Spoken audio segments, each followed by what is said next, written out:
This is the third video of Caspar from the last 2 months of work there. We have 8 working days for 2 divers, 2 airlifts, removed 8,000 pounds in 80 hours, and we're limited to about 100 pounds an hour total removal because of the size, the weight, and it's all regrowth at Caspar. The second part of the video, the last 2 minutes, is the center cove of Caspar, which was the first area we went to in January of 2018. We completely cleared the area, and you'll see right up to the time of the anchor in the very end of the video what's happened in 7 years. Draw your own conclusions, but there are twice as many urchins there now as there were when we started, and they weigh about 1/3 of what they used to. I'm happy to say we can clear urchins, but the sobering reality is we'll have to return every 3 or 4 years if we want to maintain the kelp that we restore. Can be done, but long-term planners need to know the reality. Thanks for watching.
from the top.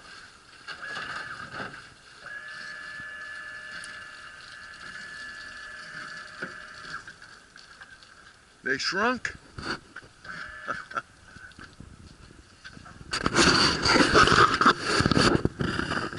Let's see what the weight is.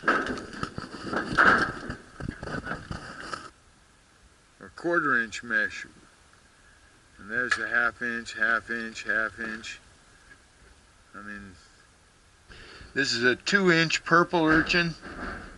This is a 1/4 inch, maybe slight, yeah, that's 1/4 inch. And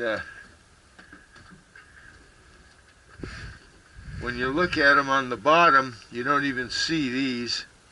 It's because it's too rough in the internal 2 coves. And this area, I haven't seen it in 6 years. We tried here.